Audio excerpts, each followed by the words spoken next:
నన్ను ఈరోజు ఈ సభకు రావడానికి అవకాశం ఇచ్చినటువంటి ఉప ముఖ్యమంత్రి పవన్ కళ్యాణ్ గారికి, అలాగే ముఖ్యమంత్రి చంద్రబాబు నాయుడు గారికి, మనోహర్ గారికి, అలాగే పోలవరం నియోజకవర్గ ప్రజలకు హృదయపూర్వక కృతజ్ఞత తెలియజేస్తున్నాను అధ్యక్ష.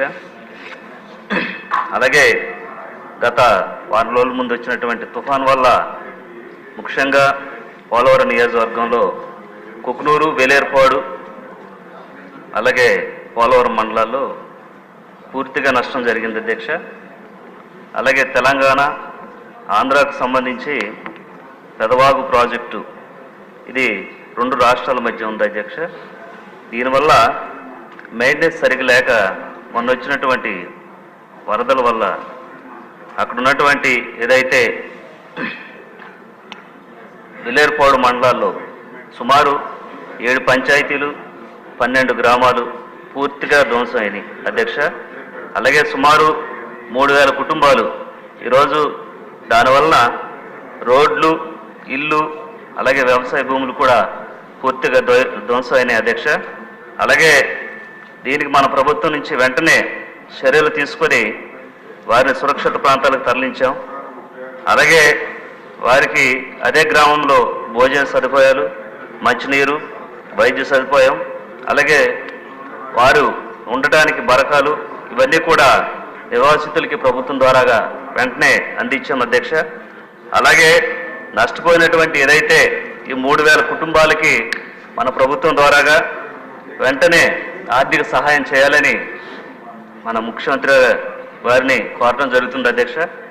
అలాగే పోలవరం ప్రాజెక్టు సంబంధించి నిర్వాసితుల సమస్య అధ్యక్ష.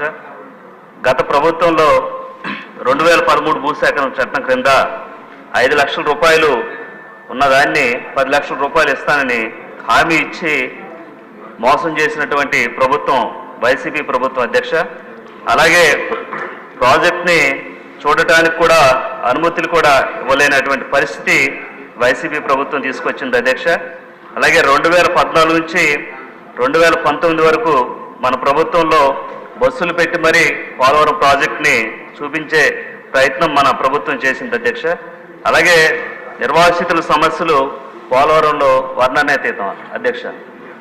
అలాగే వారికి తక్షణమే ఏదైతే మనం ఎన్నికల్లో ఇచ్చినటువంటి హామీలు ఏదైతే ఉన్నాయో వెంటనే నిర్వాసితులకి వెంటనే తప్పకుండా న్యాయం చేయాలని నిర్వాసితులందరూ కూడా భావిస్తున్నారు అధ్యక్ష. మన ప్రభుత్వం ద్వారాగా తప్పకుండా వారికి న్యాయం జరుగుద్దని అనుకుంటున్నారు అధ్యక్ష. అలాగే వారికి సంబంధించి ఏదైతే ఇల్లు కానీ, భూమికి బదులు భూమి కానీ, అలాగే R&R ప్యాకేజీ కానీ ఇవన్నీ కూడా ఇచ్చి వారిని సురక్షిత ప్రాంతాల్లో ఏదైతే వారికి నిర్మించేటువంటి ఇల్లుని సురక్షిత ప్రాంతాల్లో ఇస్తే తప్పకుండా వారు అక్కడి నుంచి వెళ్తారు. ఏదైతే వరదలు వచ్చిన టైంలో తప్పకుండా వారు సురక్షిత ప్రాంతాలు ఉండే విధంగా మన ప్రభుత్వం తప్పకుండా చర్యలు తీసుకోవాలని మనస్ఫూర్తిగా కోరుకుంటూ ఈరోజు ఏదైతే వారికి నష్టపరిహారం ఇచ్చి మన ప్రభుత్వం ద్వారా ఆదుకోవాలని తప్పకుండా అదే క్రమంలో పోలవరం నియోజకవర్గంలో ఉన్నటువంటి గిరిజన ఏదైతే నిర్వాసితులు ఉన్నారో వారందరినీ కూడా మన ప్రభుత్వం ద్వారాగా తప్పకుండా ఆదుకోవాలని ఈరోజు ప్రభుత్వాన్ని పోలవరం నిర్వాసిత తరఫున నేను వేడుకుంటూ ఈరోజు ఈ అవకాశం ఇచ్చినటువంటి